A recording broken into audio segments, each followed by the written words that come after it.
जय Shri Krishna my YouTube family, welcome to my channel. मैं महाकाल की दीवानी आप सभी को भी महाकाल का दीवाना बनाने आई और आज मैं आप सभी के लिए लाई हूँ समुद्र मंथन से निकले थे ये 14 रत्न जिनके पीछे छिपे अर्थ। तो वीडियो को ध्यान से सुनिएगा बिना स्किप करके। और अगर आप मेरे चैनल पर नए हैं तो इस चैनल को सब्सक्राइब कर लीजिएगा बेल आइकन प्रेस करके। Okay friends, let's start. पंचांग के अनुसार हर साल कार्तिक महीने की कृष्ण पक्ष त्रयोदशी के दिन धन्वंतरी त्रयोदशी मनाई जाती है। मान्यता के अनुसार इसी दिन समुद्र मंथन से भगवान धन्वंतरी प्रकट हुए थे, इसलिए इस दिन भगवान धन्वंतरी की विशेष पूजा की जाती है।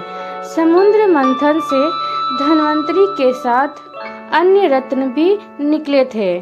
आज हम आपको समुद्र मंथन की पूरी कथा के बारे में बता रहे हैं। धर्म ग्रंथों के अनुसार एक बार महर्षि दुर्वासा के श्राप के कारण स्वर्ग श्रीहीन ऐश्वर्य, धन, वैभव आदि हो गया। तब सभी देवता भगवान विष्णु के पास गए। भगवान विष्णु ने उन्हें असुरों के साथ मिलकर समुद्र मंथन करने का उपाय बताया और ये भी बताया कि समुद्र मंथन को अमृत निकलेगा जिसे ग्रहण कर तुम अमर हो जाओगे। यह बात जब देवताओं ने असुरों के राजा बलि को बताई तो वे भी समुद्र मंथन के लिए तैयार हो गए। वासुकी नाग की नेति बनाई गई और मंदरांचल पर्वत की सहायता से समुद्र को मथा गया।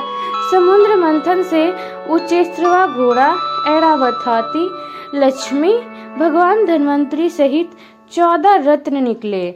समुद्र मंथन को अगर लाइफ मैनेजमेंट के नजरिए से देखा जाए तो हम पाएंगे कि सीधे सीधे किसी को अमृत परमात्मा नहीं मिलता।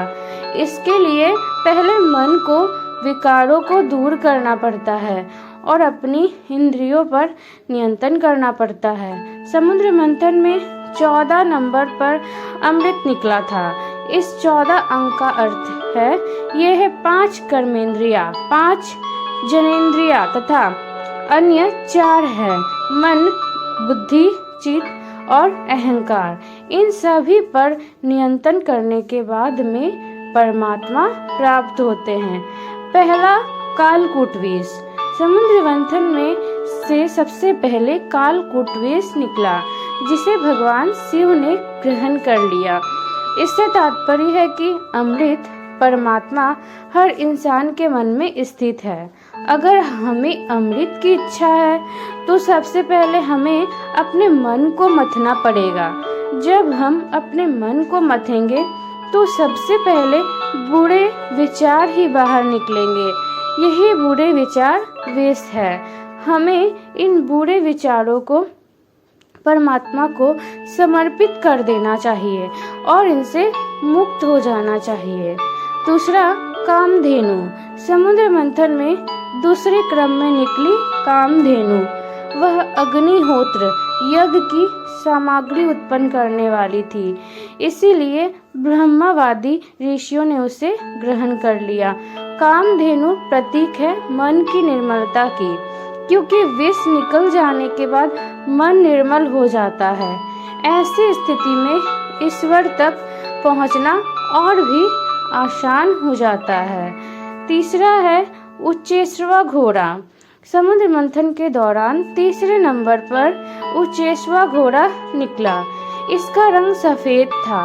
इसे असुरों के राजा बलि ने अपने पास रख लिया। लाइफ मैनेजमेंट की दृष्टि से देखें तो उच्चेश्रवा घोड़ा मन की गति का प्रतीक है। मन की गति ही सबसे अधिक मानी गई है। यदि आपको अमृत परमात्मा चाहिए तो अपने मन की गति पर विराम लगाना होगा, तभी परमात्मा से मिलन संभव है। चौथा है ऐरावत हाथी। समुद्र मंथन में चौथे नंबर पर ऐरावत हाथी निकला। उसके 4 बड़े बड़े दांत थे। उनकी चमक कैलाश पर्वत से भी अधिक थी। ऐरावत हाथी को देवराज इंद्र ने रख लिया। ऐरावत हाथी प्रतीक है बुद्धि का और उसके 4 दांत लोभ, मोह, वासना और क्रोध का। चमकदार, शुद्ध व निर्मल बुद्धि से ही हमें इन विकारों पर काबू रख सकते हैं। 5 है कौस्तुभ मणि। समुद्र मंथन में 5वें क्रम पर निकली कौस्तुभ मणि, जिसे भगवान विष्णु ने अपने हृदय पर धारण कर लिया। कौस्तुभ मणि प्रतीक है भक्ति का। जब आपके मन से सारे विकार निकल जाएंगे तब भक्ति ही शेष रह जाएगी। यही भक्ति ही भगवान ग्रहण करेंगे। 6 है कल्प वृक्ष। समुद्र मंथन में 6ठे क्रम में निकला इच्छाएं पूरी करने वाला कल्प वृक्ष। इसे देवताओं ने स्वर्ग में स्थापित कर दिया। कल्प वृक्ष प्रतीक है आपकी इच्छाओं का।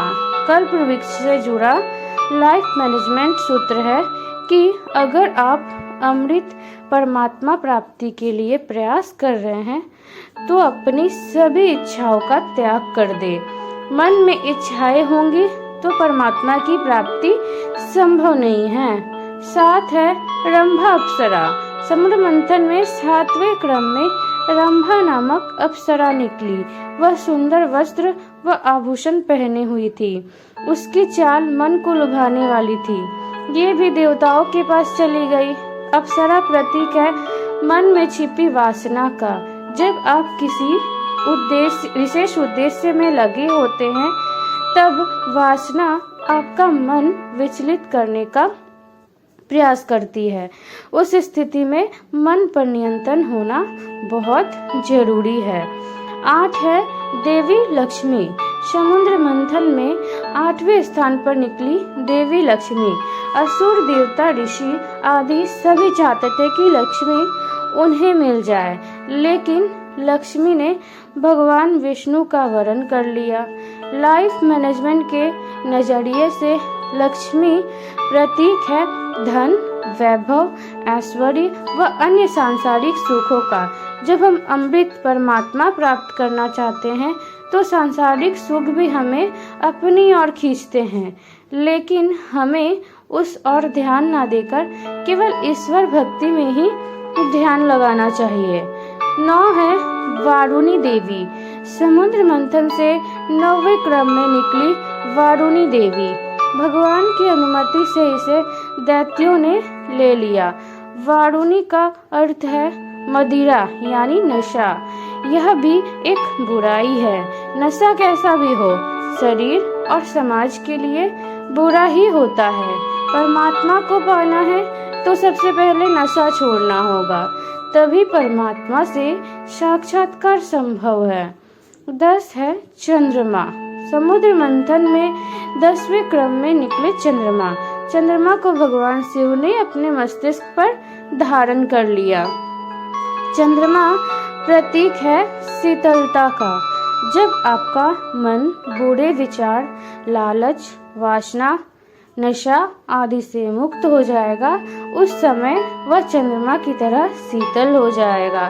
परमात्मा को पाने के लिए ऐसा ही मन चाहिए। ऐसे मन वाले भक्त को ही अमृत परमात्मा प्राप्त होते हैं। 11 है पारिजात वृक्ष। इसके बाद समुद्र मंथन से पारिजात वृक्ष निकला। इस वृक्ष की विशेषता थी कि इसे छूने से थकान मिट जाती थी। यह भी देवताओं के हिस्से में गया। लाइफ मैनेजमेंट की दृष्टि से देखा जाए तो समुद्र मंथन से पारिजात वृक्ष के निकलने का अर्थ सफलता प्राप्त होने से पहले मिलने वाली शांति है। जब आप अमृत परमात्मा के इतने निकट पहुंच जाते हैं तो आपकी थकान स्वयं ही दूर हो जाती है और मन में शांति का एहसास होता है। 12 है पांचजन्य शंख। समुद्र मंथन से 12वें क्रम में पांचजन्य शंख निकला। इसे भगवान विष्णु ने ले लिया। शंख को विजय का प्रतीक माना गया है। साथ ही इसकी ध्वनि भी बहुत ही शुभ मानी गई है। जब आप अमृत परमात्मा से एक कदम दूर होते हैं तो मन का खालीपन ईश्वरीय नाद यानी स्वर से भर जाता है। इसी स्थिति में आपको ईश्वर का साक्षात्कार होता है। 13 और 14 भगवान धन्वंतरी व अमृत कलश। समुद्र मंथन से सबसे अंत में भगवान धन्वंतरी अपने हाथों में अमृत कलश लेकर निकले। भगवान धन्वंतरी प्रतीक है निरोगी तन व निर्मल मन के। जब आपको तन निरोगी और मन निर्मल होगा तभी इसके भीतर आपको परमात्मा की प्राप्ति होगी। समुद्र मंथन में 14 नंबर पर अमृत निकला। इस 14 अंक का अर्थ है ये है 5 कर्मेंद्रियां, 5 जनेंद्रियां तथा अन्य 4 है मन, बुद्धि, चित्त और अहंकार। इन सभी पर नियंत्रण करने के बाद में परमात्मा प्राप्त होते हैं। ओके फ्रेंड्स, ये खुश रहिए, व्यस्त रहिए और अपने अपनी लाइफ में